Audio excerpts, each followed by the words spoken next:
Hi ನಮಸ್ಕಾರ ಎಲ್ಲರಿಗೂ. ಬನ್ನಿ ಇವತ್ತು ಹಾಗಲಕಾಯಿ ಗೊಜ್ಜು ಹೇಗೆ ಮಾಡೋದು ಅಂತ ತೋರಿಸ್ಕೊಡ್ತೀನಿ. 90% ಕಹಿ ಇರೋದಿಲ್ಲ ಈ ಥರ ನಾನು ಹೇಳೋ ಥರ ಪ್ರಾಸೆಸ್ ಮಾಡಿದ್ರೆ. ಸೊ ಮೊದಲಿಗೆ ಹಾಗಲಕಾಯಿನ ಕಟ್ ಮಾಡ್ಕೊಂಡು ಅದಕ್ಕೆ ಉಪ್ಪು ಮತ್ತು ಅರಿಶಿನ ಹಾಕಿ ಒಂದು 5ರಿಂದ 10 ನಿಮಿಷ ಹಂಗೆ ಬಿಟ್ಬಿಡೋಣ. ಸೊ ಅದರಲ್ಲಿ 5ರಿಂದ 10 ನಿಮಿಷ ಆದಮೇಲೆ ನೀರೆಲ್ಲ ಸ್ವಲ್ಪ ಬಿಟ್ಟಿರುತ್ತೆ ಕೆಳಗಡೆ. ಸೊ ಅದನ್ನೆಲ್ಲ ಹಿಂಡ್ಕೊಂಡು ಆಮೇಲೆ ಒಂದು 2 ಸತಿ ವಾಶ್ ಮಾಡಿಕೊಂಡ್ರೆ ಹಾಗಲಕಾಯಲ್ಲಿ 90% ಕಹಿ ಕಡಿಮೆ ಆಗಿರುತ್ತೆ. ಮತ್ತು 2 ವೀಕ್ಸ್ ಬಿಫೋರು ನಾವೆಲ್ಲ ನಮ್ಮ 10th ಸ್ಟ್ಯಾಂಡರ್ಡ್ ರಿಯೂನಿಯನ್ ಮಾಡಿದ್ವಿ. ಸ್ನೇಹ ಸಮ್ಮಿಲನ ಆ್ಯಂಡ್ ಗುರುವಂದನಾ ಪ್ರೋಗ್ರಾಮ್ ಅಂತ. ಪ್ರೋಗ್ರಾಮ್ ಎಲ್ಲ ತುಂಬ ಚೆನ್ನಾಗಿ ನಡೀತು. ಅದರ ವೀಡಿಯೋ ನಾನು ಆದಷ್ಟು ಬೇಗ ಅಪ್ಲೋಡ್ ಮಾಡ್ತೀನಿ. ಆ ಪ್ರೋಗ್ರಾಮ್ ಮುಗಿಸ್ಕೊಂಡು ನಾನು ಹಂಗೆ ನಮ್ಮ ಅಮ್ಮನ ಮನೆಗೆ ಕೂಡ ಹೋಗಿದ್ದೆ.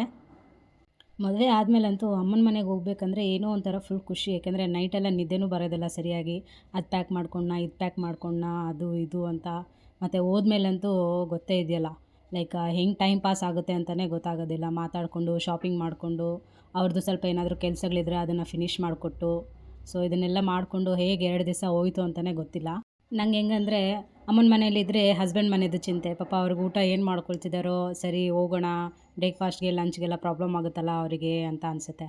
ಬಟ್ ಅಲ್ಲಿದ್ದಾಗ ಏನು ಅನಿಸುತ್ತೆ, ಒಂದು ವಾರ ಪೂರ್ತಿ ನಾವು ಅಮ್ಮನ ಮನೇಲಿ ಇದ್ಬಿಟ್ಟು ಚೆನ್ನಾಗಿ ನಿದ್ದೆ ಮಾಡಿಕೊಂಡು ಆರಾಮಾಗಿ ತಿಂದ್ಕೊಂಡು ಉಣ್ಕೊಂಡಿರೋಣ ಅಂತ ಅನಿಸುತ್ತೆ. ಬಟ್ ಅದು ಆಗೋ ಕೆಲಸ ಅಲ್ಲ. ಯಾಕಂದರೆ ಅಲ್ಲಿದ್ದರೆ ಇಲ್ಲಿರ್ಬೇಕನ್ಸುತ್ತೆ, ಇಲ್ಲಿದ್ದರೆ ಅಲ್ಲಿರ್ಬೇಕನ್ಸುತ್ತೆ. ಸೊ ಹಾಗಾಗಿ ಮಂತ್ಲಿ ಒನ್ಸ್ ಒಂದು 2 ದಿವಸ ಆದರೂ ಅಮ್ಮನ ಮನೆಗೆ ಹೋಗಿ ರೆಸ್ಟ್ ಮಾಡ್ಕೊಂಬಂದ್ರೇ ಅಲ್ವಾ ಮಜಾ. ನನಗಂತೂ ಹಂಗೆ ಇಷ್ಟ. ಆ್ಯಕ್ಚುಲಿ ನಾವು ಅಮ್ಮನಿಗೆ ರೆಸ್ಟ್ ಕೊಟ್ಟು ನೀನು ಕುತ್ಕೊ ಮಮ್ಮಿ ನಾನು ಮಾಡ್ಕೊಡ್ತೀನಿ ಅಂತ ಹೇಳ್ತೀನಿ. ಆದ್ರೂ ಅವರು ಇಲ್ಲ ಇಲ್ಲ ಅಲ್ಲಿ ಪಾಪ ನೀನು ಮಾಡ್ತಾ ಇರ್ತೀಯ ಬೆಳಗ್ಗಿಂದ ಸಂಜೆವರೆಗೂ, ಕುತ್ಕೋ ನಾನು ಮಾಡ್ಕೊಡ್ತೀನಿ ಅಂತ ಹೇಳ್ತಾರೆ. ಎಲ್ಲ ತಾಯಂದರೂ ಹಿಂಗೆ ಅಲ್ವಾ. ಓಕೆ, ಹಾಗಲಕಾಯಿ ಗೊಜ್ಜು ರೆಡಿಯಾಗಿದೆ. ತುಂಬ ಟೇಸ್ಟಿಯಾಗೂ ಇರುತ್ತೆ, ಆರೋಗ್ಯಕ್ಕೂ ಒಳ್ಳೆಯದು ಅನಿಸುತ್ತೆ. ನೀವು ಕೂಡ ಟ್ರೈ ಮಾಡಿ ನೋಡಿ. ಒಂದು ಕೈಯಲ್ಲಿ ಫೋನ್ ಇತ್ತಲ್ವ, ಸೊ ಒಂದೇ ಕೈಯಲ್ಲಿ ಪೀಸ್ ಮಾಡೋಕ್ಕೆ ಹೋದೆ ಚಪಾತಿನ. ಅದಿಷ್ಟೇ ಎಷ್ಟು ಬಂತು ಕೈಗೆ. ಮತ್ತು ಗ್ರೇವಿಯಲ್ಲಿ ಕೈ ಇಟ್ಟನ ಫುಲ್ ಬಿಸಿ ಬಿಸಿ ಎತ್ತಕ್ಕೆ ಆಗಲಿಲ್ಲ. ಆಮೇಲೆ ಹಂಗೆ ಇಟ್ಬಿಟ್ಟೆ ಸೈಡ್ಗೆ.